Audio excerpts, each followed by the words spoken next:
Hello everyone, and welcome to Nursing to Be and to Do, your one-stop shop for health literacy.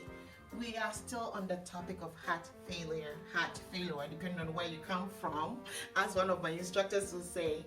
But today we're going to build upon our previous knowledge. We did review the types of heart failure, being left, right, and high output heart failure. Today we're going to talk about the causes for heart failure, and I have it classified into three main groups. We have hypertrophic cardiomyopathy, which encompasses anything that causes your heart to largen and to weaken. Okay, and then we have restrictive cardiomyopathy, which is anything that falls into rigidity, tightness, stiffness, and not allowing the heart to relax, to feel right, and to also contract adequately to pump blood out. And then we do have diseases affecting the valves. As we reviewed last time, the heart is full of valves. You know, even between the left atrium and the left ventricle, we do have the mitral valve. Between the right atrium, the right ventricle, we do have the tricuspid valve.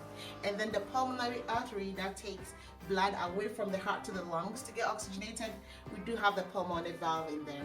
And then the main major vessel, the aorta, almighty aorta, that takes blood away from the heart to the rest of the body, also have aortic valve in there. So, you know, like I said previously, the valves are like doors. They keep blood from flowing back.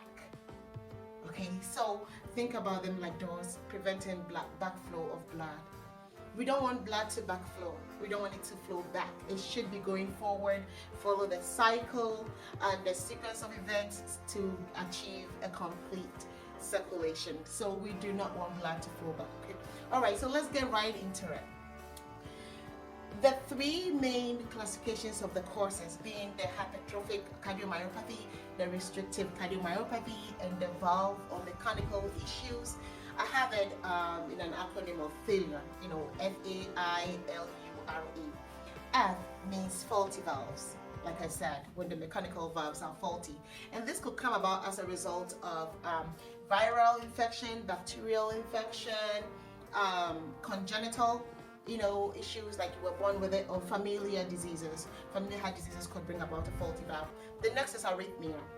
You know, that FA is arrhythmia, when your heart is not beating right.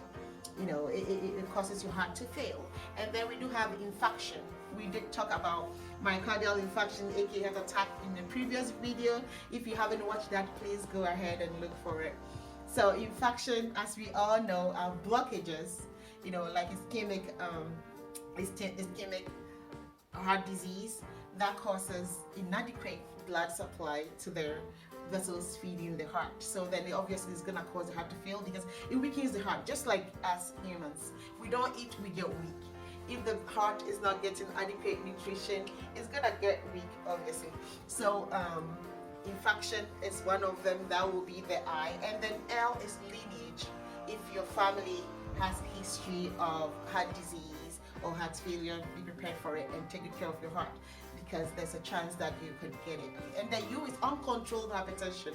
There is hypertension element in almost all heart diseases, if I can safely say that. So uncontrolled or managed hypertension is a very serious disease.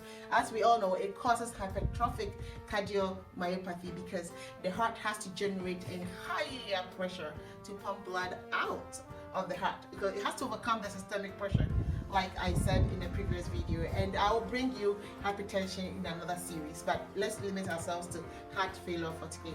And the next one is uncontrolled, or we talk about uncontrolled hypertension. The R is recreational drugs, excessive alcohol use.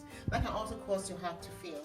Excessive alcohol use or recreational drug like IV drug use and things like that, because you know the injection, if you do IV injections for illicit drugs, it could carry bacteria, what have you, to your heart valves, and that can cause it too.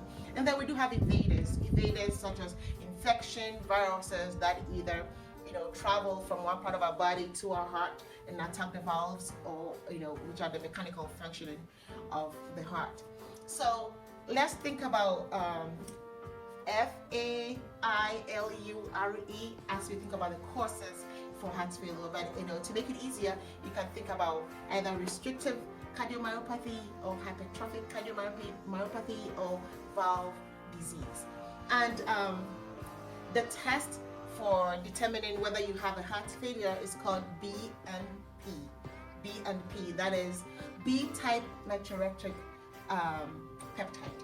Okay, B-type natriuretic peptide. So the higher the number, the worse your heart failure is.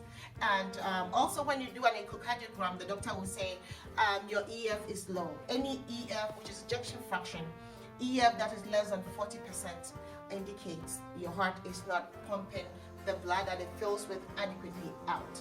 Okay, ejection fraction is the ability of your heart to be able to pump adequate amount of the blood that it fills up when it relaxes. So when it's not doing that job effectively and it's only pumping 40% or less out, then we'll say, oh, your EF is low. That means you have systolic heart failure. Means your heart is not pumping adequately the blood that is receiving out. Okay, especially the ventricles. The left ventricle is the main one. All right, I think I've gone over my time today, but I really appreciate you listening this far. And I'll be coming your way again with signs and symptoms of heart failure. I appreciate you watching me. Thank you, and God bless you.